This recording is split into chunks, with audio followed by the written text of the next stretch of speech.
Bien-aimés dans le Seigneur, nous vous saluons au nom de Jésus, notre Seigneur, notre Maître, parce qu'il a dit dans la parole qu'il est le Maître même du sabbat. Nous remercions à tous nos bien-aimés qui nous accompagnent afin de comprendre la saine doctrine. Merci à tous ceux qui nous posent des questions. Voilà pourquoi nous venons et revenons pour répondre aux questions de l'Église. La prophétie signifie quoi et quel est le rôle de la prophétie et quels sont les rôles des prophètes? On va répondre. Nous allons prendre des questions en direct et aussi les questions qui sont venues avec la sœur Préfina. Premièrement, je me présente pour ceux qui ne me connaissent pas. Je suis le frère Armando, comme vous le connaissez, de la chaîne Vérité 116 TV, et nous sommes aussi dans le GEC, le groupe des étudiants chrétiens, là où nous donnons des enseignements aux enfants de Dieu. Je salue mon frère Logan du GEC. Salut frère Logan. Salut frère Armando, bonjour mes frères et sœurs. Le frère Logan, prédicateur de la jeunesse, et j'habite en France. Gloire à Jésus. Salut ma sœur Préfina. Salut mon frère, salut à mes deux frères aussi. Je suis la sœur Préfina, j'habite en France et je fais partie du groupe GEC. Gloire à Jésus. Merci à tous ceux qui nous accompagnent depuis la maison. J'espère que nous, dans notre chaîne, nous donnons toujours la parole à nos invités afin qu'ils nous expliquent qui sont-ils, d'où viennent-ils et quel est leur rôle dans le corps de Christ. Salut mon frère Guélor. Bonsoir, mes frères. Je suis très content déjà d'avoir reçu votre invitation. Alors, comme vous l'avez dit, moi c'est Guélor Mabonné. Je suis pasteur dans l'Église de Jésus-Christ. Alors, l'Église de Jésus-Christ n'est pas une dénomination, ce n'est pas une organisation créée par, on va dire, un leader. Mais l'Église que le Seigneur a laissée et qu'il a bâtie lui-même depuis le 1er siècle, à travers sa mort, à travers l'effusion de son sang jusqu'à sa résurrection. Donc, c'est pour moi un plaisir, n'est-ce pas, d'être avec vous ce soir. Merci. Gloire à Jésus. Merci, frère Guélor. Est-ce que nous pouvons savoir juste tout petit peu d'où vient le frère Guélor? Où a-t-il commencé l'œuvre du Seigneur? Et de quel pasteur a-t-il été fortifié? D'accord. Alors, déjà, je suis gabonais. Voilà, je vis au Gabon. Et il faut dire que j'ai reçu la foi, j'ai reçu l'évangile de Jésus-Christ, ça fait plusieurs années, déjà, on va dire peut-être près de 17 ans. Alors, avant de recevoir l'évangile que je prêche aujourd'hui, naturellement, j'appartenais aux assemblées dites les assemblées de réveil, jusqu'à ce que le Seigneur envoie vers moi des frères avec l'évangile de Jésus-Christ, des frères qui se trouvent au niveau de Lomé aujourd'hui.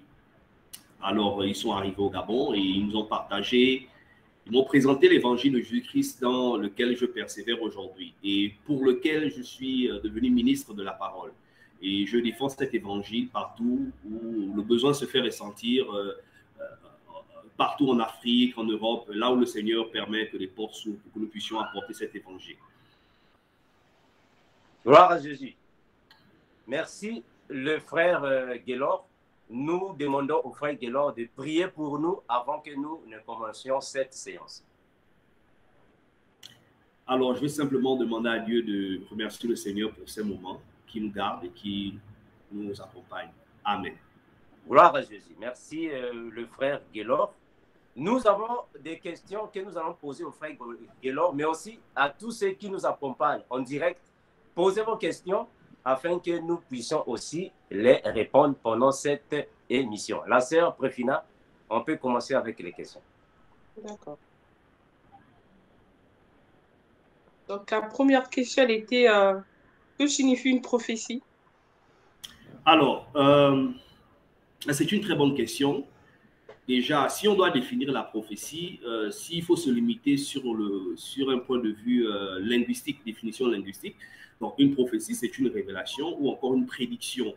Alors, une parole qui est donnée, n'est-ce pas, qui annonce des choses qui doivent arriver, c'est-à-dire c'est des révélations divines qui viennent pour, j'ai envie de dire, annoncer ou, n'est-ce pas, annoncer des faits ou des événements qui vont arriver dans le temps. Donc, c'est purement futur, donc c'est purement inspiré par Dieu.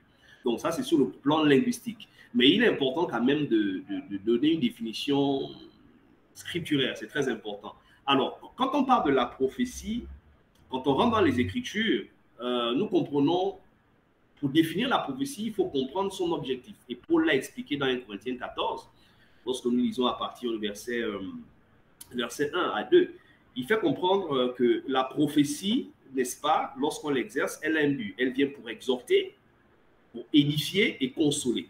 Donc, quand on parle de prophétie, ce sont des révélations, ce sont des paroles divines qui sont révélées à un homme, à un frère, n'est-ce pas, qui annonce des choses à venir, mais dont l'objectif est d'édifier, de consoler et d'exhorter. Si une prophétie ne rentre pas dans ce cadre-là, alors ce n'est pas une prophétie. Voilà, Jésus. Donc, nous comprenons que la prophétie est là réellement pour orienter les enfants de Dieu dans de bonnes choses. Malheureusement, aujourd'hui, mon frère Gaylor, nous voyons des prophéties qui ne recadrent pas la parole de Dieu. Plusieurs prophéties ne sont pas en accord avec les Saintes Écritures. La question à suivre, c'est... La question suivante. Est-ce que la prophétie peut surgir à tout temps ou à des moments bien précis? Ok. Oui, cette question, elle est vraiment très importante parce que nous voyons aujourd'hui dans le monde dit religieux, dans le monde de la dénomination, il y a des débordements. D'abord, il y a une chose qu'on doit comprendre. Dieu n'est pas un perroquet. Dieu n'est pas un perroquet. Alors, la prophétie ne vient pas n'importe comment, on ne la téléguide pas, on ne la commande pas, comme si je prenais une commande, télécommande pour manipuler la télévision. Non. Alors, ce qu'on doit comprendre la prophétie dans un premier temps, c'est sa source d'inspiration. Qu'est-ce que l'apôtre Pierre dit dans 1 Pierre, chapitre, dans les évangiles de Pierre? Il fait comprendre quelque chose dans 2 Pierre 1.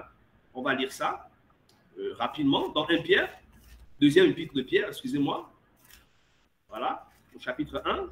Qu'est-ce que Pierre nous fait comprendre? Alors, voici ce que Pierre dit. Quand vous lisez le verset 20,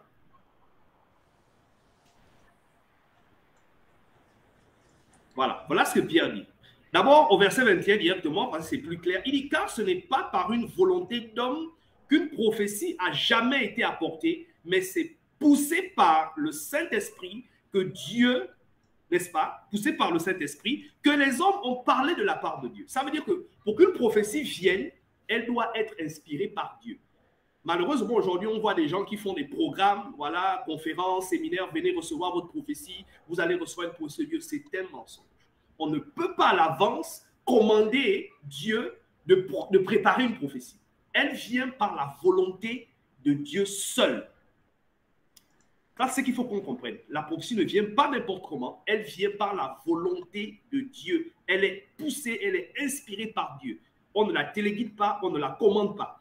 Deuxième chose qu'il faut comprendre sur la prophétie, lorsqu'on a reçu une prophétie, n'est-ce pas, le prophète, celui qui a reçu la prophétie, a la liberté, a le pouvoir d'annoncer sa prophétie quand il veut. Qu'est-ce à dire? C'est pourquoi Paul a d'ailleurs dit dans 1 Corinthiens 14, à partir du verset 31, il dit « Les esprits des prophètes sont soumis aux prophètes, car Dieu n'est pas un Dieu de désordre, mais de paix. » C'est-à-dire que lorsqu'on reçoit une prophétie, on peut l'annoncer quand on veut. Il faudrait qu'on fasse très attention parce que certaines personnes vont nous faire croire que voilà, lorsqu'on reçoit une prophétie, automatiquement la bouche s'ouvre seule, on commence à gesticuler. Ah non, si j'ai reçu une prophétie, j'ai la liberté de l'annoncer ou pas. L'esprit ne peut pas ouvrir la bouche d'un homme sans sa volonté. Pas du tout.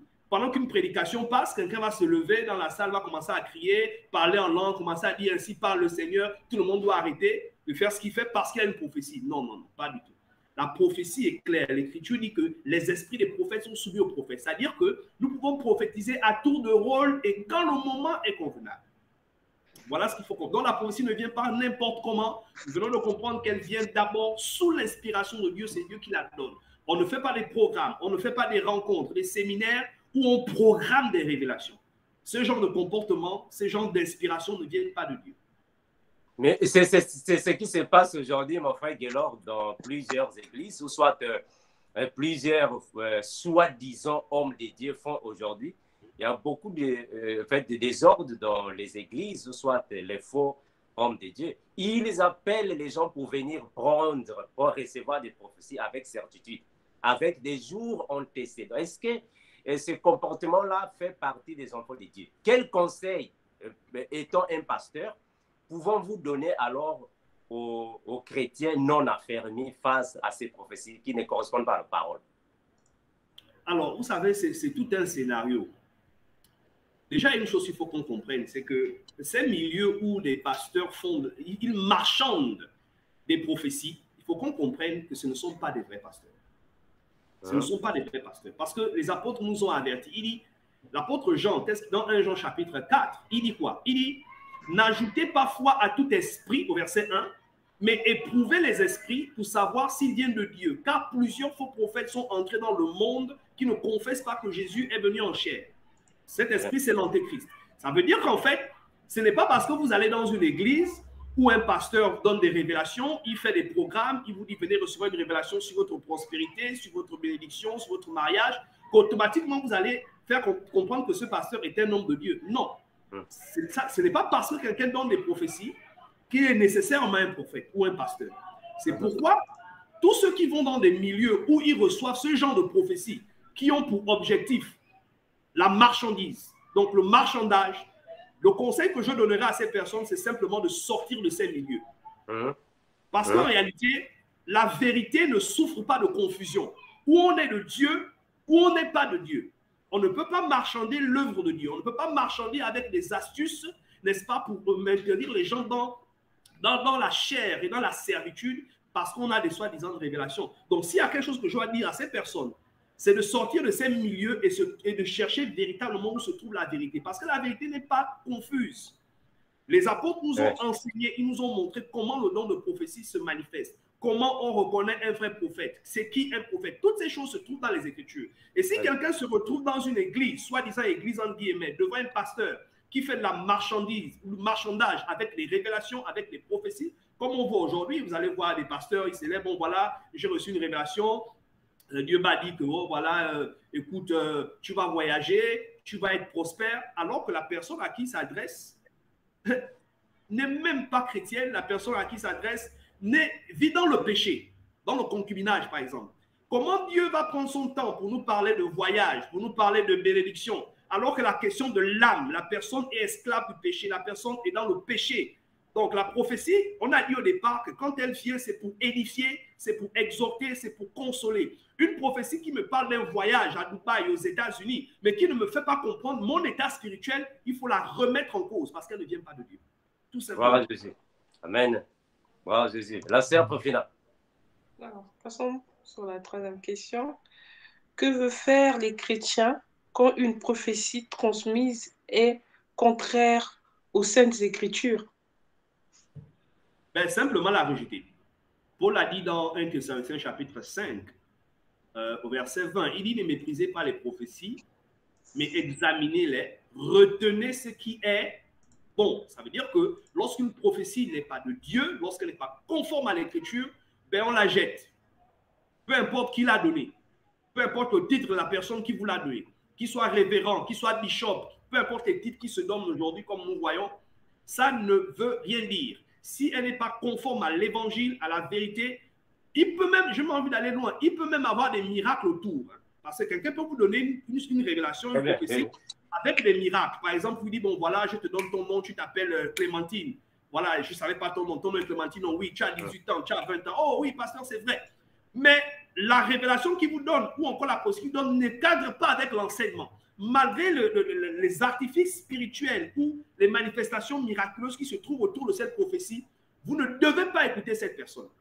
C'est pourquoi, d'ailleurs, quand vous lisez dans Deutéronome, le Seigneur dit dans Deutéronome chapitre 13, à partir du verset 1, il dit, si un prophète se lève parmi vous et vous annonce, n'est-ce pas, une prophétie, et qu'il y ait accomplissement de cette prophétie, et que par la suite, ils vous disent, allons-y après d'autres dieux, n'écoutez pas ce prophète, il sera puni de mort parce qu'il a parlé de révolte contre l'Éternel. Donc, parfois les gens se disent que, bon, comme il m'a donné une révélation qui est exacte, il m'a dit des choses sur ma vie qui sont exactes, certainement cette parole, je dois la recevoir. Dès l'instant où elle n'est pas conforme à la vérité, on ne doit pas réfléchir. Même quand le miracle s'est accompli, on doit la rejeter automatiquement. Voilà, Jésus. Donc, il y a une question en direct de la sœur Marie-Josée. Elle dit que quelle doit être l'attitude d'un chrétien à l'égard des prophéties? Vous savez, le monde aujourd'hui est beaucoup fasciné. L'apôtre Paul a dit quelque chose lorsqu'il parle des dons spirituels dans 1 Corinthiens chapitre 12. Il dit qu'autrefois, lorsque nous ne connaissions pas Dieu, nous étions entraînés par ça et là par des idoles muettes. D'accord? Aujourd'hui, les hommes sont très attirés par ce qui est spirituel. Vous savez, lorsque nous étions dans le monde, nous allions vers des charlatans, des garas qui nous donnaient des révélations. L'homme a toujours été impressionné par ce qui sort de l'ordinaire, par le surnaturel, par le spirituel. Un enfant de Dieu, en réalité, dans la vérité, l'Église n'est pas premièrement conduit par des prophéties ou par des révélations. C'est pourquoi il n'y a pas une attitude spécifique qu'un enfant de Dieu doit avoir. La seule attitude qu'il doit avoir simplement, c'est lorsque la prophétie est arrivée, c'est de l'analyser si elle est conforme à la vérité. Gloire à Dieu, si elle n'est pas conforme à la vérité, on la rejette. On ne doit pas se laisser conduire par des prophéties. Les prophéties et les révélations ne conduisent pas les gens dans la vérité. La prophétie n'a pas pour objectif me faire connaître si je suis dans la vérité ou pas. Ce qui doit me faire connaître ces choses, c'est simplement la parole de Dieu. La prophétie vient après pour nous conduire. Donc, s'il y a une attitude à avoir, c'est d'avoir un profond respect vis-à-vis de la parole de Dieu, parce que c'est à travers elle qu'on peut éprouver une prophétie.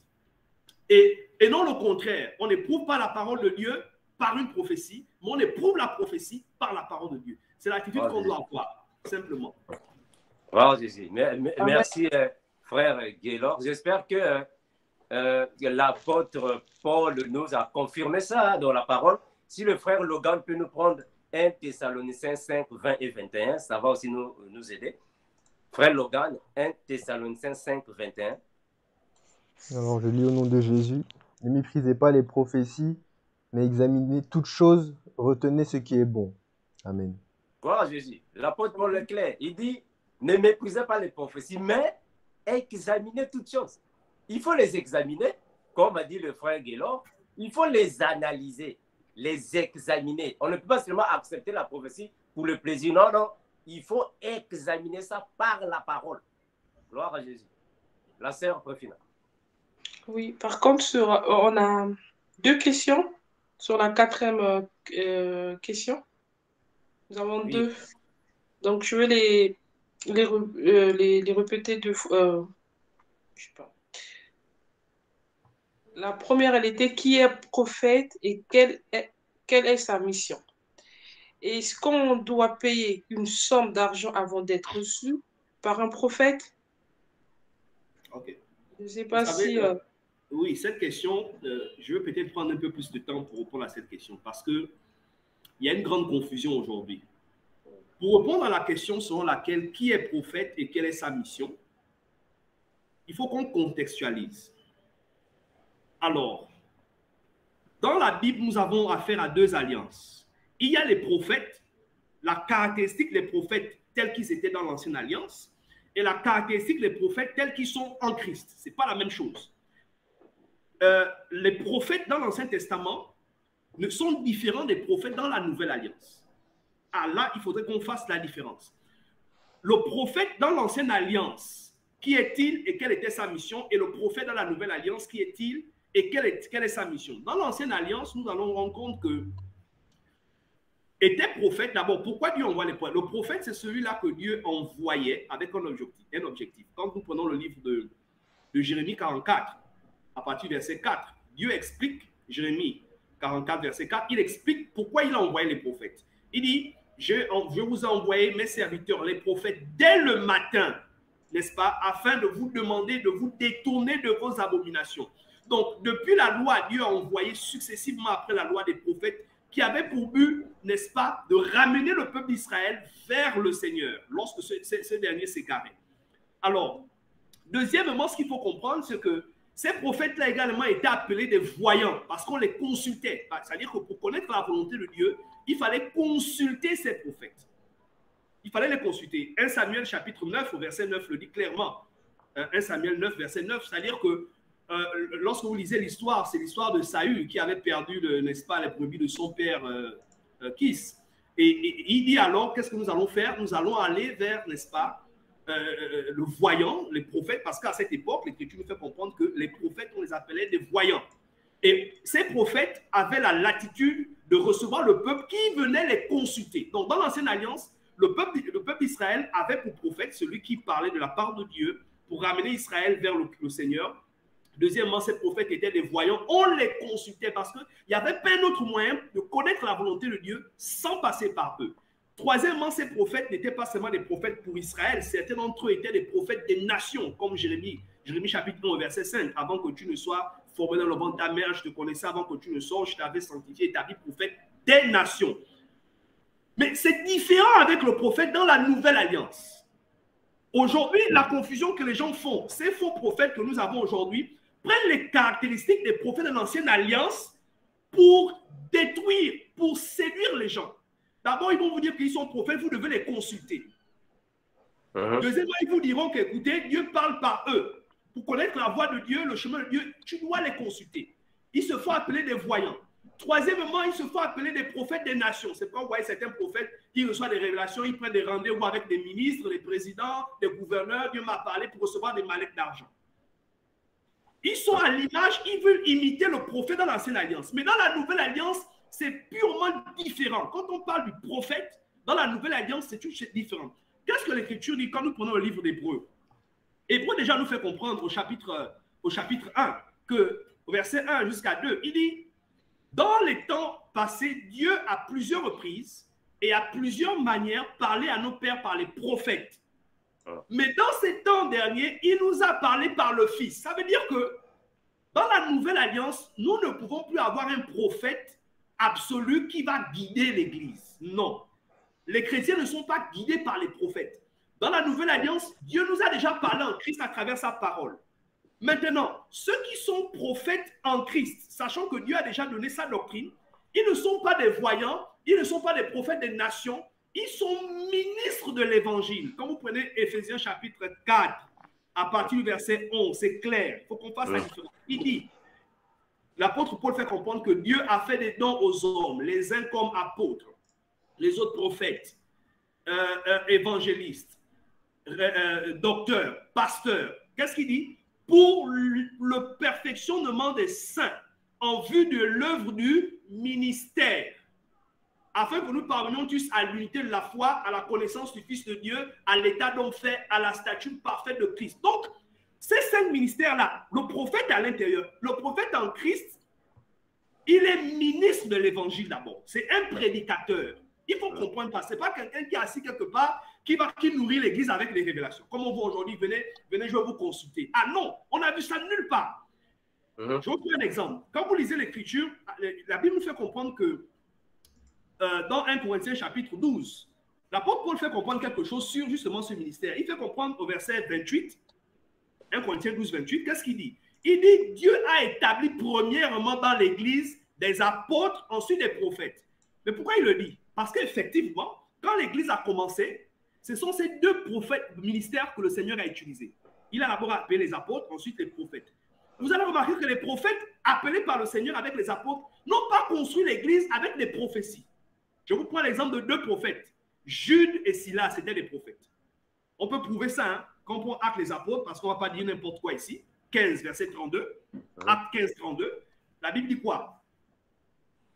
Jude et Silas étaient des prophètes. Comme Jude et Silas, eux également étaient des prophètes. Et quand vous lisez le verset dans Actes 15, 32, l'Écriture nous fait comprendre qu'on les avait envoyés en Antioche pour enseigner l'Église. Donc, le ministère prophétique est d'abord un ministère, c'est-à-dire c'est un prédicateur de l'Évangile qui enseigne, qui édifie l'Église par l'enseignement. C'est très important. Ce n'est pas d'abord avec les révélations. Les révélations viennent après. Les révélations accompagnent son ministère. Mais la première chose qu'il est, c'est un prédicateur de l'Évangile. Il prêche l'Évangile, il enseigne l'Église à travers l'enseignement de Jésus-Christ. Il suit dans son enseignement ce que les apôtres et Jésus-Christ ont déjà laissé. Maintenant, il y a des dons de prophétie qui l'accompagnent. mais ces dons ne sont pas au-dessus de la mission de l'évangile. Parce que je répète, un prophète en Christ est un ministre de l'évangile. Ces prophéties, ce n'est pas pour le monde, comme on voit aujourd'hui. Il se lève, je suis prophète, il faut que j'aille parler au président. Non, les révélations, c'est pour l'édification de l'Église. Ce n'est pas pour aller prendre les mallettes d'argent chez les ministres et les présidents de la République. Non.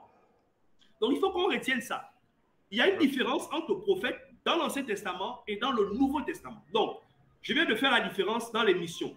La mission dans l'Ancien Testament, il devait ramener Israël vers Dieu. Et Dieu parlait que par eux. Pour connaître la voix de Dieu, il fallait passer par les voyants. C'était des voyants. Maintenant, et ils étaient aussi pour certains des prophètes des nations comme Jérémie. Mais en Christ, nous n'avons pas les prophètes qu'on appelle prophètes des nations. Ça n'existe pas. Nous avons des prophètes qui sont des ministres de l'évangile, des prédicateurs de l'évangile. Leur ministère, c'est prophète. Ils prêchent l'évangile, ils enseignent l'église dans la doctrine de Christ. Des prophéties les accompagnent. Maintenant, on a l'exemple d'Agabus. On voit Agabus dans Actes des Apôtres, comment il a donné des révélations à Paul par 2 fois. D'accord? Donc, c'est ça. Il faut qu'on fasse la différence. Parce que je sais qu'aujourd'hui, beaucoup de prophètes s'appuient sur ça. Ils se font même appeler des voyants. Vous venez, prophète, ma vie est bloquée, venez, il faut parler sur ma vie. Et ils commencent à vous donner votre numéro de téléphone, votre numéro de compte bancaire.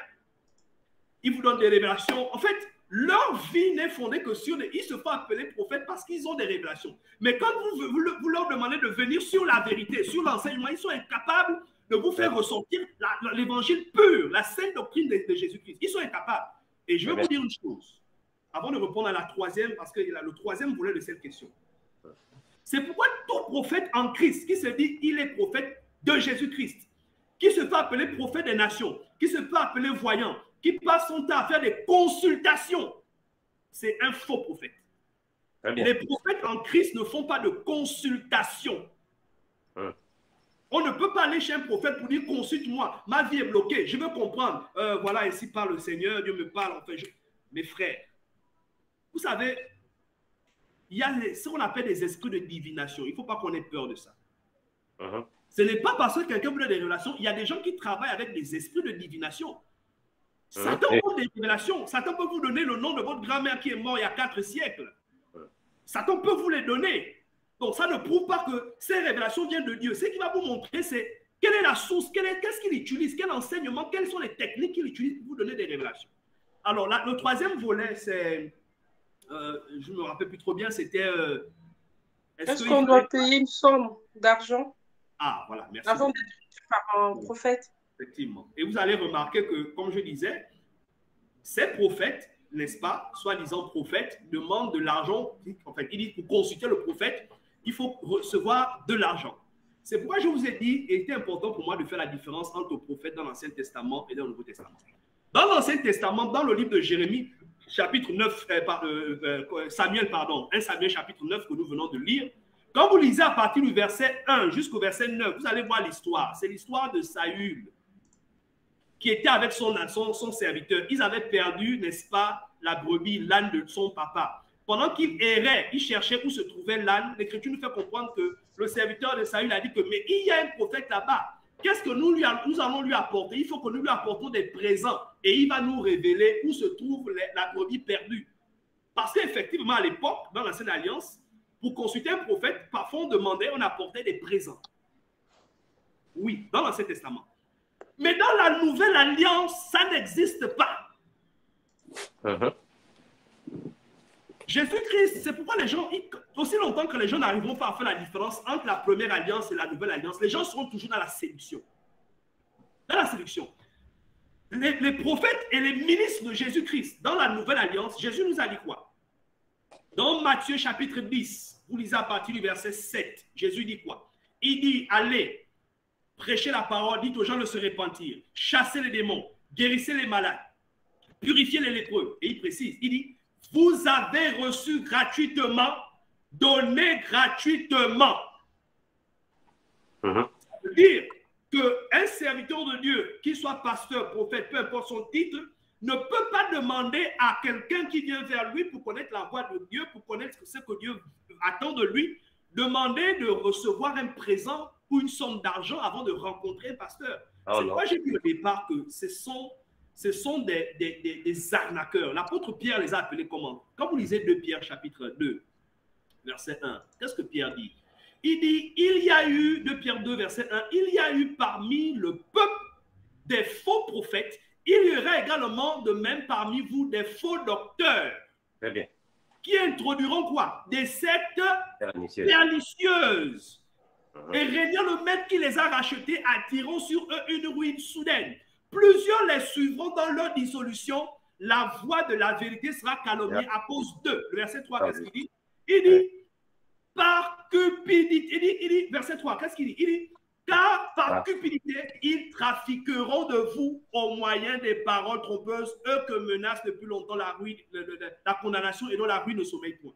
Il dit, ils vont trafiquer. Ça veut dire que, comment on fait du trafic? Quelqu'un, au nom d'une prophétie, il va dire, bon, écoute, si tu reçois une prophétie, donne-moi 100 000, donne-moi 50 000.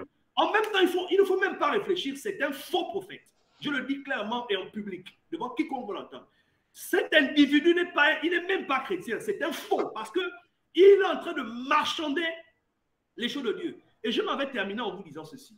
Ceux qui marchandent les choses de Dieu, les dons de, soi-disant dons de Dieu, je peux faire dire ça comme ça, au nom de leur ministère, ce sont des charlatans. C'est pourquoi, quand vous lisez dans Acte 16, il y avait cette femme qui avait cet esprit de python. La Bible dit quoi? Elle procurait un grand gain à ceux pour qui elle travaillait.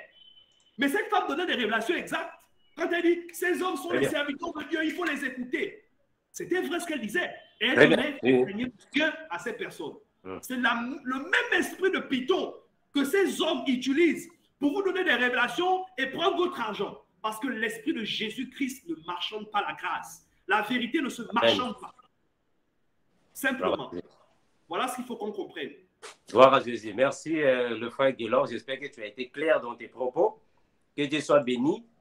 Tous ceux qui accompagnent nos séances doivent alors prendre conscience qu'il y a plusieurs faux qui se sont introduits dans tous les domaines, partout ils sont là-bas. Malheureusement, ils ne sont pas des nôtres. La sœur Préfina, j'espère qu'on peut continuer avec les questions pendant que je cherche les questions en ligne. Là, nous sommes sur la 5e question. Pourquoi aujourd'hui, les gens courent plus après les prophéties et méprisent les enseignements? Mais c'est un phénomène que l'apôtre Paul avait déjà annoncé, parce que quand nous lisons 2 Timothée chapitre 4, à partir du verset 3, qu'est-ce que Timothée dit? Paul dit là-bas à Timothée. Il adresse la lettre d'ailleurs à Timothée. Il annonce déjà ces événements. Il dit, au verset 3, voici ce que Paul dit. Il dit, car il viendra un temps où les hommes ne supporteront pas la saine doctrine, mais ayant la démangeaison d'entendre les choses agréables, ils se donneront une foule de docteurs sur leur propre désir, détourneront l'oreille de la vérité et se tourneront vers les fables. En fait, c'est un phénomène normal. Les gens préfèrent se tourner vers ce qui est faux parce qu'ils ont une démangeaison en eux. Ils préfèrent écouter les choses qui vont leur faire plaisir. Voyez-vous, quand vous allez vers un homme qui vous dit, bon, je suis dans le péché, dans la fornication, dans le vol, et j'ai un prophète qui me dit, bon, écoute, Dieu va te bénir, tu auras un enfant, tu es stérile, tu auras un enfant dans la fornication. Voilà, Dieu va te bénir, tu vas voyager, tu iras aux États-Unis, alors que je ne suis pas converti. Vous voyez, les gens aiment ça. Ou lorsqu'on vous a dit, non, je ne trouve pas de travail, qu'est-ce qui m'arrive, pasteur? Non, il y a quelqu'un dans ta famille, c'est ton grand-père qui te bloque, c'est ton père, il faut couper les liens avec ton père. Voici ce que l'homme aime. C'est-à-dire que il se retrouve comme quand il était avant, c'est-à-dire dans ce monde charlatan, là où on lui dit les choses qu'il aime entendre. Mais ils n'aiment pas la vérité. Lorsque vous allez leur dire que l'esprit de Jésus-Christ ne vient pas diviser les familles, l'esprit de Jésus-Christ ne travaille pas ainsi, ils ne vous écouteront pas. C'est pourquoi Jésus a dit, les apôtres ont posé la question, Seigneur, y a-t-il que peu de personnes qui soient sauvées? Jésus leur a dit, vous, efforcez-vous d'entrer par la porte. Parce que le temps viendra où elle sera fermée. Et vous allez désirer entrer, vous n'y entrez pas. Efforcez-vous d'entrer par cette porte étroite. Donc en réalité, ce phénomène est normal. On ne peut pas l'empêcher. Les gens, à cause de la chair, à cause de l'amour du monde, parce que les gens n'aiment pas Dieu, ils préfèrent le plaisir, ils aiment le plaisir plus que Dieu, vont toujours se tourner. Et vous verrez, les faux prophètes ont toujours des masses, des centaines de personnes qui sont derrière eux. On voit aujourd'hui sur Facebook et partout comment certains les frappent. Ouais. Très bien. On le chicote, d'autres, il prend son pied, il met sur la personne, d'autres, il lave ses mains, il fait boire. En fait, des choses horribles. Et les hommes toujours iront vers eux. Pourquoi? Parce qu'ils sont comme possédés, parce qu'ils n'aiment pas la vérité. Donc, en réalité, c'est un phénomène normal. On ne peut pas l'empêcher. Ceux qui appartiennent à Dieu vont toujours se tourner vers la vérité. Ils sortiront de ces milieux. Amen. Gloire à Jésus. Donc, c'est clair, c'est que le frère Gaylor est en train ici de mentionner. Nous disons que les questions qui sont posées en ligne, ce sont les questions que le frère Gaylor est en train de répondre. Peut-être vous ne vous rendez pas compte. Alors, ici, il y a une question que je vais prendre, ma sœur Préfina. La question est de la sœur Marie-Josée. Elle dit que quelle assurance est donnée à ceux qui se confient dans les prophètes des dieux, soi-disant. Quelle assurance est donnée à ceux qui se confient à ces prophètes-là? Quelle est l'assurance que nous pouvons vraiment leur mettre en portée? Déjà, il faut qu'ils comprennent qu'ils n'ont pas d'assurance. L'Écriture dit malheur à l'homme qui se confie à l'homme. Gloire à Jésus. Amen. Dans la nouvelle alliance, Jésus nous a déjà donné sa parole. Ceux qui sont pasteurs, prophètes, ne sont pas là pour apporter des choses nouvelles. Ils conduisent simplement les brebis dans ce qui a déjà été donné. Donc, si aujourd'hui vous voulez vous confier à un prophète, sachez que vous mettez votre confiance totale dans cette personne, vous êtes déjà égaré avant même qu'il ne vous dise quoi que ce soit. Parce que vous avez mis votre confiance dans l'homme. Parce que la Bible déclare que toute parole d'homme que tout homme soit menteur et que Dieu se soit trouvé pour vrai. C'est pourquoi en réalité, on ne doit pas se confier dans l'homme. Ce qui est dans l'homme, c'est quoi? Les hommes, Dieu leur a donné des dons. Ils utilisent ces dons pour conduire les gens vers Christ. Si quelqu'un dit qu'il a reçu un don et vous venez à lui, il ne vous conduit pas vers la parole de Christ, il faut fuir cette personne. Vous n'avez aucune assurance. Il n'y a pas de garantie. C'est-à-dire que vous allez vers cette personne. Qu'est-ce qui vous garantit qu'il est vrai? Qu'est-ce qui vous garantit ce qu'il vous dit est faux ou vrai? C'est la parole. On va vous dire quelque chose. Qu'est-ce que les apôtres ont enseigné? Vous savez, l'apôtre Jean a dit quelque chose. Et c'est une formule, c'est une règle de doctrine. Dans 1 Jean 4, verset 6. D'abord, on a lu le verset 1, il a expliqué un bon nombre de choses. Comment ne pas mettre foi dans tout esprit, mais les éprouver parce qu'il y a beaucoup de prophètes sont dans le monde. Il dit, voilà, tout esprit qui ne confesse pas Christ venu en chair, c'est l'antéchrist. Il fait comprendre qu'eux, ils sont du monde et ils parlent comme le monde et le monde les écoute. Il dit, vous, vous êtes de Dieu. Il dit, au verset 6, la formule, nous, nous sommes de Dieu. Quand il dit nous, il parle de qui? Il parle des apôtres, Pierre, Jacques, les gens qui étaient les témoins oculaires de l'enseignement de Christ, les dépositaires de la foi chrétienne. Il dit, nous, nous sommes de Dieu. D'accord? Il dit, celui qui connaît Dieu nous écoute. Donc, si aujourd'hui quelqu'un dit il est prophète, il est pasteur, et qui connaissent vraiment Dieu, il va écouter les apôtres. Il continue. Celui qui n'est pas de Dieu ne nous écoute pas. C'est par là qu'on reconnaît l'esprit de la vérité et l'esprit de l'erreur. Donc, aujourd'hui, comment tu peux savoir que celui qui te parle est dans l'erreur? Il peut te donner des révélations, des prophéties. Il peut faire la main comme ça, les murs se cassent. Il fait la main comme ça, le feu tombe. Il lève les mains au ciel, le feu tombe. Ça ne veut rien dire. La question que tu dois te poser pour avoir l'assurance, est-ce que ce qu'il m'enseigne, est-ce que ce qu'il me prédit maintenant, les enseignements qui me sont donnés, est-ce que c'est conforme aux enseignements des apôtres? C'est ce que Jean vient de lire, on vient de le lire. Il dit, pour savoir si quelqu'un est de Dieu, il faut qu'il nous écoute. Pour savoir s'il n'est pas de Dieu, c'est quand il ne nous écoute pas. Écoutez qui? Les apôtres. Si un prophète aujourd'hui vient, il dit, moi je suis prophète, je suis un prophète puissant, comme ils se font appeler aujourd'hui, moi je suis un prophète, ils ont une expression là, prophète majeur. Il vient avec certaines paroles, moi je suis prophète, il faut m'écouter. Mais c'est majeur par rapport à quoi? Mais je ne sais pas, parce que majeur, bon, il est peut-être au-dessus des autres. C'est ça. Triste, hein? Franchement, c'est triste. Alors, c'est simple. Si vous prêchez des choses, regardez, si vraiment vous êtes un prophète, ça veut dire que votre enseignement, vos pratiques doivent être conformes aux pratiques des apôtres. Si ce n'est pas conforme, il n'y a pas de réflexion à faire. Même s'il a prié pour vous, vous étiez paralytique, vous avez marché, vous étiez aveugle, les yeux se sont ouverts. C'est un prophète qui utilise la puissance de Satan. Je le dis clairement, on doit le comprendre. Parce que la seule preuve qu'on est dans la vérité, c'est lorsque ce qui est enseigné, ce qui est prêché est conforme à l'enseignement des apôtres. Je vais prendre un exemple et terminer par là. Vous allez voir aujourd'hui beaucoup de ces gens, soi-disant pasteurs et prophètes. Il va dire, bon voilà, il prend par exemple, je ne sais pas moi, il vient, il commence, il prend de l'eau. Il prend de l'eau dans ses mains. Voilà, il lance. Les gens commencent à tomber. Les gens, les démons crient. Il y a des guérisons. Mais attention, sérieux. C'est triste. Ça appartient à quelle fondation?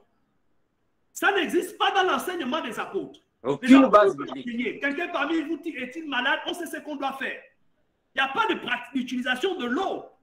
Donc, en même temps, même quand il y a un miracle, même quand la prophétie qui t'a donnée et quand tu vérifies c'est exact, il faut fuir cet homme. L'apôtre Paul a dit dans 2 Corinthiens 6, verset 14, quel rapport ne vous mettez pas dans un jour mal assorti avec les infidèles? Quel rapport il y a entre la lumière et les ténèbres, entre la justice et l'iniquité, entre les ténèbres et la lumière, entre Bélial et Satan, entre l'église de Dieu et le temple des démons? Vous êtes le peuple de Dieu, c'est pourquoi sortez du milieu d'eux. Ne touchez pas à ce qui est impur et je vous accueillerai. Il faut fuir ces milieux-là.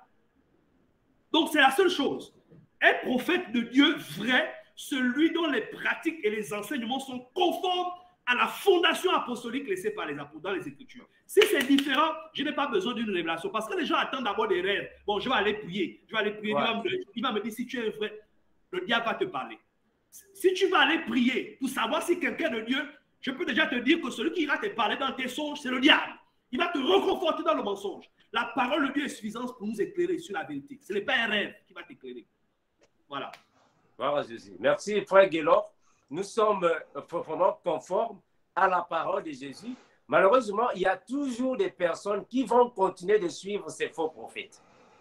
Même si nous pouvons dénoncer, nous parler, enseigner, ou soit prêcher, exhorter, mais il y a toujours ceux qui ont l'esprit de l'erreur, la sémence diabolique, qui vont toujours suivre les faux. Mais nous continuons avec les enseignements. C'est Jésus-Christ qui nous va alors nous récompenser de ce que nous faisons. Ceux qui sont de notre bergerie vont écouter et vont suivre, parce que la Bible confirme.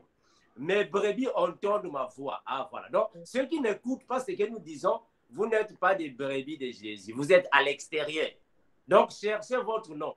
Parce que vous n'êtes pas des brebis. On ne sait pas si vous êtes des chèvres ou des cochons. C'est vous qui allez savoir de votre côté. Ma soeur Profina, est-ce que nous pouvons évoluer? Oui. Donc là, nous sommes sur la 6e question. Elle revient presque au même. Que dites-vous sur le phénomène de la consultation prophétique, payante ou non payante? Satanique. Oui, hein? C'est comme j'avais déjà dit au préalable. Hein? C'est réel, c'est regrettable, franchement. Il n'y a pas de consultation, d'abord qu'elle soit payante ou non payante. Ceux qui pratiquent ces choses sont des faux prophètes. Je le dis hautement. Peu importe son nom, peu importe son titre, il est faux. C'est des charlatans. Quand vous allez chez un ganga, vous avez une maladie, vous allez chez un charlatan, les juju là. Qu'est-ce qu'il demande? Il demande l'argent, non? Avant de vous consulter. Ouais. Voilà, donc c'est la même chose. Ceux qui pratiquent ça sont des ngangas. Je le dis clair, si c'est des ngangas, ce n'est pas des prophètes de Dieu, ce n'est pas des ministres de Dieu, ce n'est pas des vrais, c'est des ngangas. Non seulement, ils font des consultations. Il n'y a pas, en Christ, il n'existe pas de consultation prophétique. Ça n'existe nulle part. Dieu n'appelle pas les gens, bon, venez samedi, grand séminaire de consultation prophétique. Viens écouter ce que Dieu veut. C'est des esprits avec lesquels il travaille. C'est pourquoi j'ai dit au départ que Dieu, on ne peut pas programmer une prophétie. Que non, samedi, il y aura un programme, Dieu va vous donner beaucoup de prophéties. Le don de Dieu, c'est Dieu qui le guide. Quand il veut, comment il veut. Donc, non seulement ils font des consultations, mais ils prennent également de l'argent. C'est des faux, c'est des marchands. On les appelle les marchands d'âmes. Ils marchandent les âmes. Ils se servent de la naïveté des gens qui sont esclaves du péché, qui sont esclaves pour les manipuler et les soutirer de l'argent. Ces hommes sont des charlatans. Donc, je reviens encore. Tout prophète, soi-disant prophète, qui se font appeler prophètes, qui font des consultations prophétiques, sont des charlatans. On n'a pas vu les apôtres le faire. On n'a pas vu les prophètes dans les Écritures le faire. C'est simplement des faux prophètes. C'est des marchands d'âmes. C'est très à un moment donné, je posais la question aux frères, les ngangas, c'est des fétiches. Oui, c'est des fétiches, des féticheurs. C'est ce qu'on appelle les ngangas. Les ngangas, c'est des féticheurs. On les appelle les ngangas, les sorciers, les jujuman, tout ce qui utilise la magie, là. N'est-ce pas? Ils consultent les gens, ils te demandent d'amener de l'argent, une poule, Voilà, c'est ce qu'on voit dans le monde, c'est l'idolâtrie. Mais en fait, ces prophètes-là sont animés du même esprit. Quand vous analysez, c'est le même esprit qui les anime. Parce que quand vous venez vers eux, il dit, bon, dépose 50 000, je vais te consulter. Il va fermer les yeux, il va commencer à parler en langue. Il va dire, bon, ainsi parle l'Éternel. Bon, voilà. Je vois chez toi, dans ton village, il y a ça. Ça veut dire quoi? Ça veut dire quoi? Ce n'est pas la vérité. Ce n'est pas la vérité. Donc, c'est ça. C'est malheureux, mais c'est ça. Mais le malheur se trouve dans le fait que les hommes iront toujours vers eux. Parce que l'homme n'aime pas la vérité. L'homme ne veut pas des gens qui vont leur dire la vérité, que mon frère, ma soeur, tu es dans le péché, tu es dans l'erreur, tu n'es pas dans la vérité, il faut te détourner de ça. Ils préfèrent des gens qui vont leur dire ce qu'ils aiment entendre. On va leur parler de voyage, on va leur parler de lier les esprits, d'écraser les démons, d'envoyer le feu. C'est cette atmosphère-là qu'ils aiment. C'est pourquoi ils vont toujours... On ne peut rien contre ça. Ils iront toujours. C'est pourquoi j'ai dit qu'en réalité, ceux qui appartiennent à Dieu, Jésus a dit, mes brebis entendent ma voix et me suivent. Ils vont toujours se détourner de ces milieux pour venir dans la vérité. Voilà Jésus. Amen, amen. Alléluia. Amen. La sœur Préfina. D'accord, pardon. La 5e question. Quelle différence faites-vous entre le don de la prophétie et le ministère prophétique? D'accord. Effectivement, quand on parle du don, hein, vous savez, déjà la prophétie, l'apôtre Paul a été clair là-dessus. Quand vous lisez 1 Corinthiens chapitre 14, il essaie un peu de faire ressortir ça. Là, on va essayer de le lire à partir du verset 1 Corinthiens 14, verset 1. Qu'est-ce que Paul dit? Il dit, parlons des prophéties, parlons du don de prophétie. Il dit, d'abord, rechercher la charité, aspirer au don spirituel. D'accord? Mais surtout celui de prophétie. Il demande aux frères d'aspirer au don. Là-bas, ce n'est pas le ministère. Il parle du don. Et au verset 2, il dit, en effet, celui qui parle en langue, etc., etc. Mais au verset 3, ce qui nous intéresse, il dit, celui qui prophétise, au contraire, parle aux hommes, les édifie, les exhorte, les aide. Donc, en fait, le don ici, n'est-ce pas, c'est cette grâce-là qui est accordée aux frères de recevoir des révélations, de recevoir des prophéties et de les partager. Et Paul allait même plus loin, ce don de prophétie-là. Quand vous lisez le verset 11, il dit quoi? Du même chapitre, qu'est-ce qu'il dit?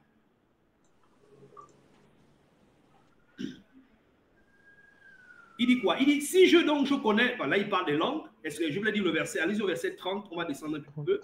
Verset 30, voilà. Verset 31, il dit quoi? Car vous pouvez tous prophétiser successivement afin que tout soit instruit et que tout soit exhorté. Ça veut dire que le don, Dieu peut le distribuer à plusieurs personnes dans l'Église pour l'édification. Donc, les gens reçoivent des prophéties pour éclairer, pour guider les frères, pour les exhorter, pour les consoler. Ça, c'est le don. Mais le ministère de prophète, comme je l'ai expliqué, d'accord, c'est un ministère de la prédication dans Éphésiens 4. Le prophète, c'est un ministre de l'évangile que Dieu a appelé, qui est d'abord un prédicateur. C'est très important de comprendre ça. Ah, c'est très important de comprendre ça. Très bien. Et quand vous allez dans Acte 21, on fait même la différence entre les deux. Acte 21, verset 9 à 11. Nous allons voir clairement la différence là-bas. Acte 21, 9 à 15. 9 à 11. Donc, il faut clairement faire cette différence. Le prophète, le ministère de prophète, c'est un prédicateur de l'évangile. Ce n'est pas quelqu'un qui vient, qui s'assoit quelque part pour dire, venez me consulter. Non. C'est un ministre de l'évangile dont la mission principale est d'enseigner l'église, de guider l'église, d'utiliser son don de prophète pour enseigner l'église dans la voie du Seigneur. Et naturellement, il a également ce don-là, n'est-ce pas, pour recevoir des révélations, pour conduire, donner des révélations qui sont des prophéties dans l'église. Mais c'est principalement d'abord un ministre de l'évangile. Quand vous lisez le verset 9, l'écriture dit quoi? Il y avait 4 filles vierges qui prophétisaient. Comme nous étions là depuis plusieurs jours, un prophète nommé Agabus descendit de Judée. Il vint nous trouver, il prit la ceinture de Paul et le lia, les pieds et les mains, et dit, voici ce que déclare le Saint-Esprit. L'homme à qui appartient cette ceinture, les Juifs le lieront et l'amèneront à Jérusalem et le livreront entre les mains des païens. Vous voyez qu'ici, il y a les filles de l'évangéliste Philippe, verset 8. Nous partîmes le lendemain et nous arrivâmes à Césarée, étant entrés dans la maison de Philippe, l'évangéliste, qui était l'un des 7.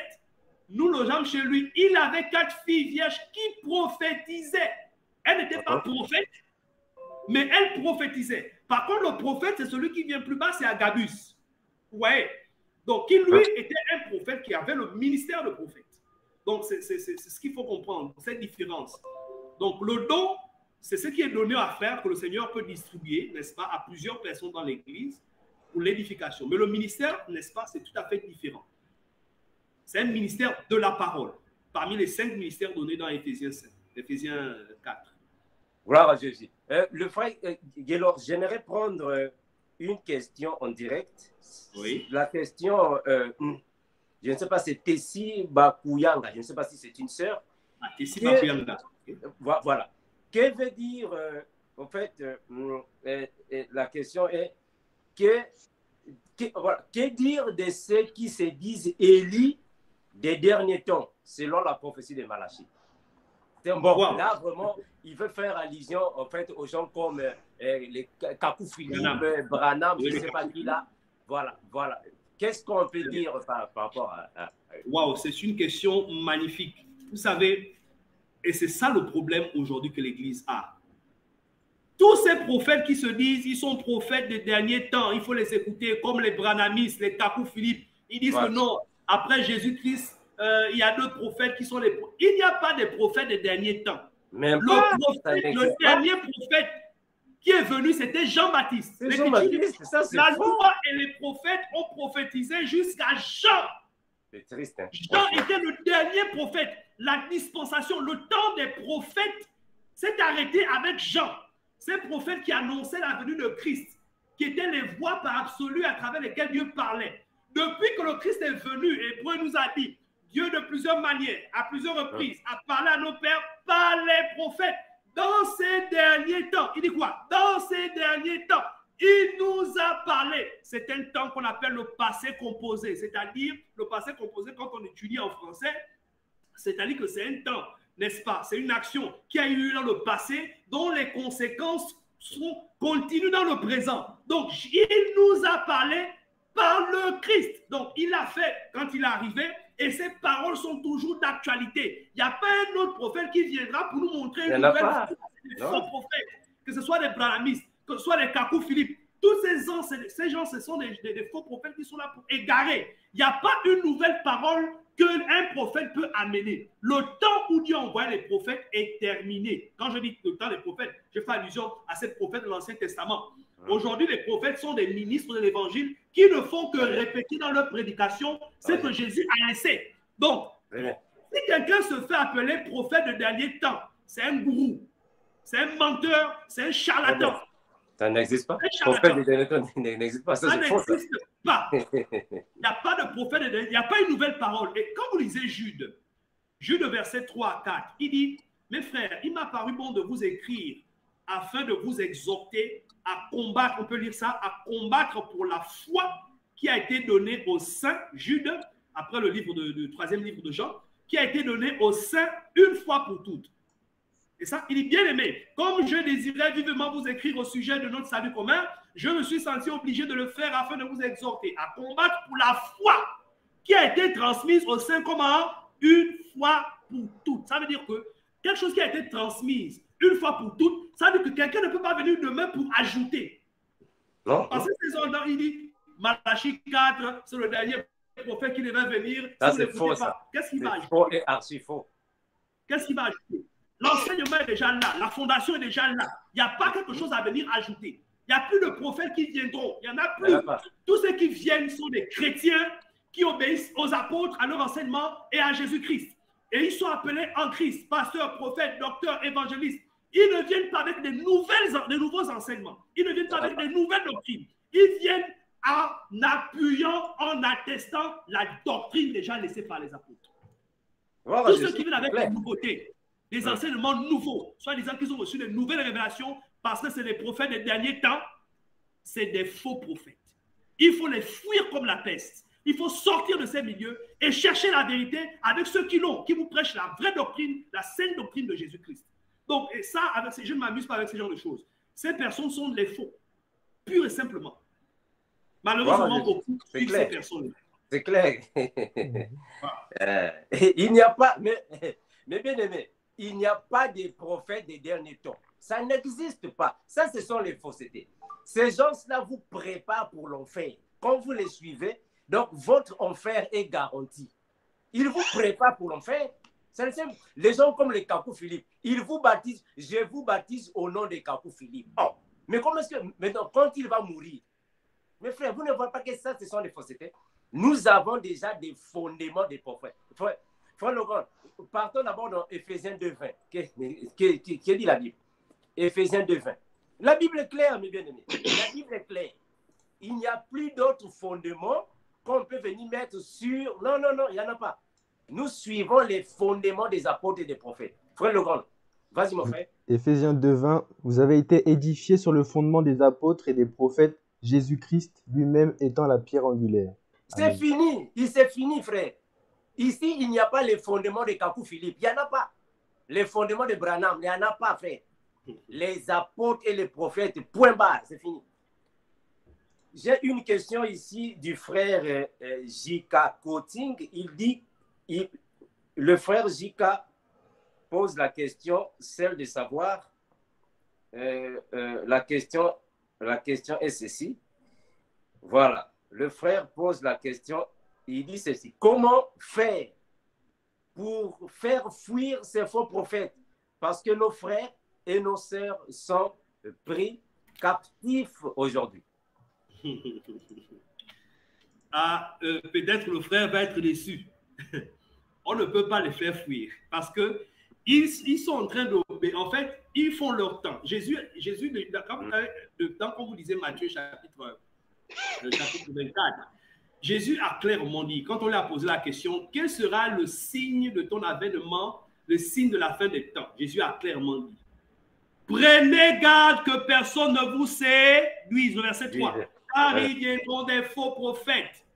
Plusieurs viendront en mon nom. Ils diront c'est moi. Et ils séduiront beaucoup. En fait, on ne peut pas faire fuir ces prophètes-là. On ne peut pas. Pourquoi? Parce que, vous savez, Jésus a pris un jour une parabole, la parabole de l'ivraie et le blé. Il a semé le blé, ça a poussé et l'ennemi est venu mettre l'ivraie. Et quand les serviteurs ont vu ça, oh, maître, tu as semé le blé, mais permets qu'on aille couper l'ivraie qui est en train de pousser. Il dit non. Laissez l'ivraie pousser avec le blé. Parce que si vous coupez l'ivraie, vous allez en même temps arracher le blé. Donc, laissez ces choses pousser ensemble. Au dernier jour, il enverra ses anges. Ils vont les retrancher pour les jeter dans les camps de feu. Donc, on ne peut pas lutter avec la chair contre ces personnes. La seule chose que nous pouvons faire et que nous faisons, c'est de prêcher la vérité, de sorte que ceux qui appartiennent à Dieu, ceux qui aiment Dieu, qui sont dans ces milieux-là, qui sont esclaves de ces pasteurs, de ces prophètes, puissent écouter la vérité des apôtres, la vérité de Jésus-Christ, sortir de ces personnes, sortir de ces milieux et venir dans la vérité. Parce que parmi eux-mêmes, parmi ces pasteurs, il y a certains aussi qui ont reçu des enseignements qui ne font que les répéter. Parmi eux aussi, il y a des brebis de Dieu que le Seigneur veut sauver. Donc, ceux qui appartiennent au Seigneur, tout ce qu'on peut faire, c'est leur annoncer la vérité, l'évangile, pour qu'ils soient sauvés, qu'ils sortent de ces milieux-là. Mais les faux prophètes, il y en aura toujours. Vous pouvez les enfermer, vous pouvez faire tout. On peut même prêcher la vérité. Le Seigneur Jésus seul viendra les détruire par le souffle de son apparition. C'est la seule chose. Voilà, on peut simplement sauver ceux qui appartiennent à lui. On ne peut rien faire contre ces faux-là. Ils seront toujours là. Malgré ce qu'on fera, ils seront toujours là. Et c'est nécessaire qu'ils soient là, afin que cela leur serve de témoignage le jour voilà. du jugement. Très bien. Voilà, Jésus. La serpe finale. On peut évoluer. Oui.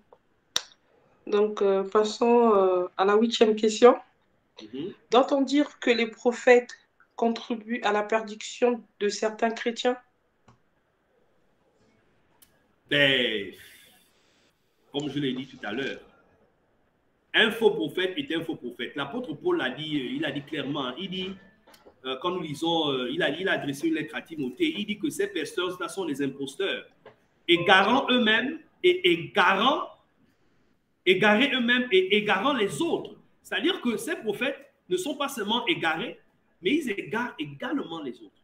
Mais en réalité, quand nous revenons un peu en arrière, vous allez comprendre que, en réalité, est-ce que ces personnes-là qui sont égarées sont vraiment chrétiens? Parce que la question, c'est de dire, on voit qu'ils égarent les chrétiens. Est-ce que c'est vraiment les chrétiens là, qui sont avec eux, qui se font égarer? Parce qu'il faut aussi qu'on revienne sur la définition d'un chrétien. Tous ces gens que vous voyez dans ces églises, vous savez, l'apôtre Jean a dit quelque chose. 2 Jean, le verset 9, il dit, quiconque va plus loin et ne demeure pas dans la doctrine de Christ, 2 Jean, verset 9, n'a point Dieu. Celui qui demeure dans cette doctrine a le Père et le Fils. Si quelqu'un vient à vous, n'apporte pas cette doctrine, ne le recevez pas dans votre maison et ne lui dites pas salut. Qu'est-ce que Jean dit? Il dit si quelqu'un va au-delà et ne demeure pas dans la doctrine, il n'a pas Dieu en lui. Ça veut dire que si quelqu'un dit, moi je suis chrétien, je suis dans une église, il y a un faux pasteur, celui qui m'enseigne, celui qui me donne les révélations, avec tous ces faux enseignements, mais je ne suis pas chrétien. Parce que la fondation qui m'a transmise, la fondation qui me donne, c'est une fausse fondation. Et si tu es rentré dans un christianisme dont la fondation est fausse, tu n'es pas chrétien. Par conséquent, ces faux prophètes eux-mêmes ne sont pas chrétiens. Les gens qu'ils guident ne sont pas des chrétiens. Pour qu'ils deviennent des chrétiens, ils doivent chercher la véritable fondation en sortant premièrement de ces milieux-là pour écouter le vrai évangile. Et à travers cet évangile, ils seront baptisés dans la vérité. Ils vont recevoir la doctrine des apôtres. En ce moment, ils deviendront chrétiens. Parce qu'un vrai chrétien en réalité, qui connaît la doctrine de Christ, qui est né de nouveau dans l'enseignement de Christ, ne peut pas se faire tromper par ces gens-là. Même pas, jamais. Tromper, ne sont pas des chrétiens là-bas. Ces églises que vous voyez là, c'est rempli. Des gens qui vont parce qu'ils veulent le mariage, ils veulent la guérison, ils veulent les promotions. Ce n'est pas des chrétiens. Simplement. Bon, je ne sais pas si j'ai satisfait. La réponse est satisfaite. C'est ça la vérité. Vraiment. La sœur Porphyra, est-ce qu'on a encore les dernières questions là-bas? Ça va? Il en reste 2. Voilà, oui. Voilà, finissons les questions. Que doit faire l'Église pour éradiquer les fausses prophéties? L'Église ne peut rien faire pour éradiquer les fausses prophéties. Elles sortiront toujours. Par contre, comme on a lu déjà, c'est que l'Église, même dans la vérité, hein, même dans l'Église de Christ, d'accord, même depuis le temps des apôtres, il y avait des prophéties qui sortaient, qui troublaient l'Église. Quand vous lisez 2 Thessaloniciens au chapitre 2, il y a eu des inspirations.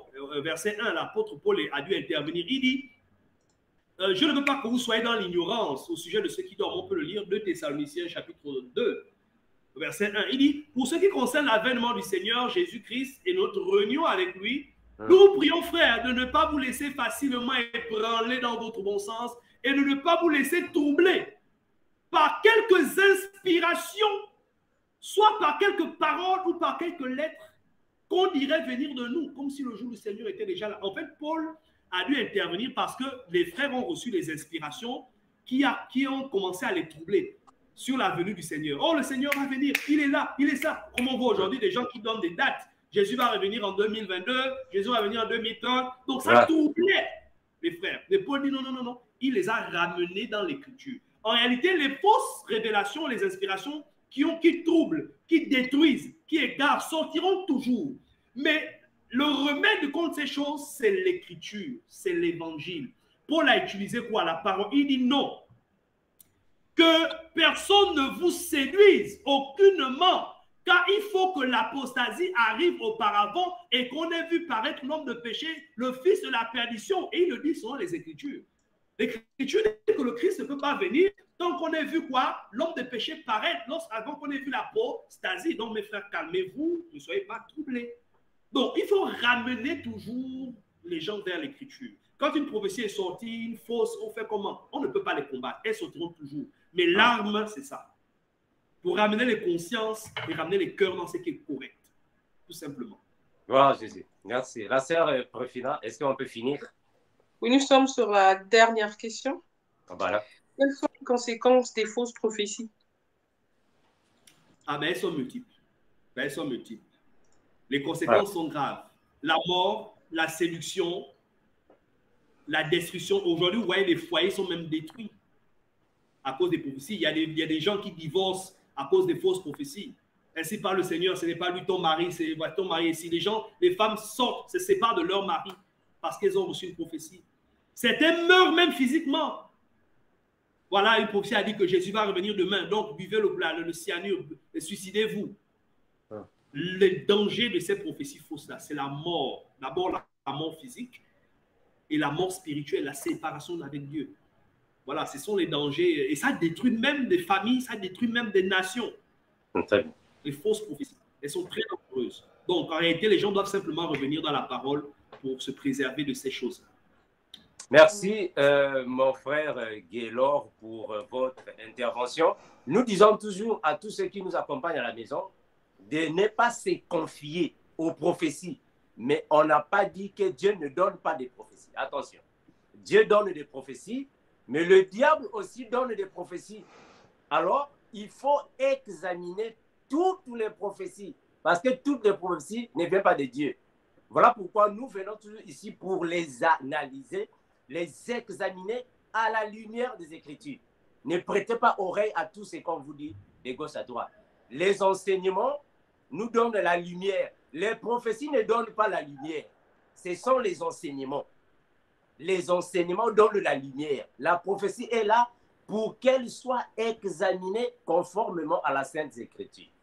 S'il n'y a pas des enseignements, les prophéties n'auront pas de sens, parce que les prophéties, c'est pour exhorter, consoler, édifier l'Église. Donc, ne mettez pas trop votre foi dans les prophéties. Là où il y a des... Donc, vous partez plus là où il y a des prophéties. Quand vous entendez des prophéties, c'est vous tous, vous êtes là. Mais quand il y a des enseignements, voilà pourquoi vous êtes toujours dans plusieurs faussetés. On vous lave par des prophètes. Mais comment est-ce qu'un prophète va laver la femme de l'autre? Et vous croyez que ça, c'est normal? Fuyez les mauvaises prophéties, fuyez aussi les mauvais prophètes, accompagnez les enseignements, vérifiez les Écritures. Vérifiez les Écritures. Merci à tous ceux qui nous ont suivis. Nous voulons donner la dernière parole au frère Gaylor pour nous dire comment est-ce que l'Église peut vous retrouver, comment faire pour alors accompagner vos enseignements. Frère Gaylor. Oui, ok, merci beaucoup. Alors déjà, nous sommes un peu dans plusieurs pays. Nous sommes au Togo, nous sommes au Gabon, nous sommes au Ghana, au Nigeria, en Europe, en France, en Belgique. Alors nous avons un site par lequel vous pouvez nous rencontrer, déjà une adresse YouTube, Église de Christ selon le fondement des apôtres. Donc vous cliquez dessus, vous pouvez avoir accès à nos enseignements, ou alors à la page Facebook Église de Jésus-Christ selon le fondement des apôtres. C'est la même chose, vous allez avoir accès directement à notre page, et il y a un numéro WhatsApp qui apparaîtra à l'intérieur par lequel vous pouvez nous contacter. Donc nous sommes l'Église de Christ, nous sommes un peu partout. Donc moi je suis au Gabon, je ne suis pas seul, et comme j'ai dit, nous avons plusieurs frères également de l'Église de Christ qui sont dans les pays que j'ai cités. Et au Gabon, vous pourrez me joindre simplement au 077 72 36 74. 077 72 36 74 pour ceux qui veulent nous rencontrer. Merci. Merci le frère Gaylor pour être ici. Merci mon frère Logan pour ton assistance. Merci également à ma sœur Préfina pour les questions. Nous appellerons de nouveau le frère Gaylor dès que nous aurons des nouvelles questions selon la volonté de Dieu. Merci frère Gaylor. Passe une bonne journée. Prie toujours pour nous.